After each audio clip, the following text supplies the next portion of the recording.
தீபாவளி பண்டிகை நாளை கொண்டாடப்பட இருக்கும் நிலையில் தமிழ்நாடு முழுவதும் இறுதிக்கட்ட ஷாப்பிங் களை கட்டியுள்ளது. சென்னை வண்ணாரப்பேட்டை, தியாகராய நகர், குரோம்பேட்டை உள்ளிட்ட பகுதிகளில் உள்ள ஜவுளி கடைகளில் புத்தாடைகள் வாங்க கூட்டம் அலைமோதியது. மக்கள் மகிழ்ச்சியுடன் புத்தாடைகளை வாங்கிச் சென்றனர்.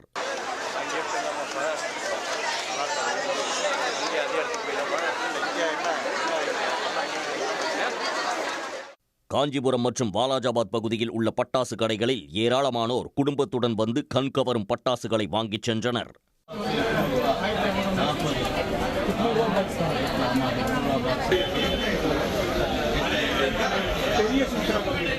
மதுரையில் உள்ள மாசி வீதிகளில் தீபாவளி விற்பனை இறுதி கட்டத்தை எட்டியுள்ளது.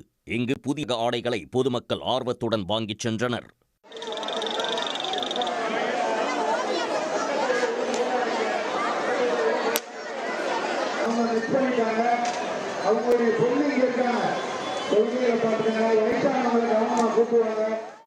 தூத்துக்குடியில் உள்ள ஜவுளி கடைகளில் புத்தாடைகள் வாங்குவதற்கு இரவிலும் பொதுமக்களின் கூட்டம் அலைமோதியது. அப்போது புதுரக ஃபேன்சி சேலைகள் மற்றும் பட்டுச் சேலைகளை விரும்பி வாங்கிச் சென்றனர்.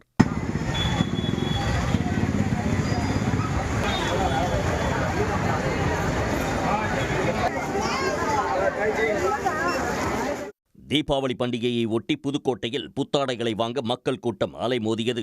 இதேபோல் ஈரோட்டிலும் முக்கிய கடை வீதிகளில் தீபாவளிக்கு புத்தாடை எடுக்கவும் பட்டாசுகள் வாங்கவும் மக்கள் சாறை சாறையாக வந்தனர். உடனுக்குடன் செய்திகளை தெரிந்து கொள்ள சன் நியூஸ் பெல் ஐகானை கிளிக் பண்ணுங்க.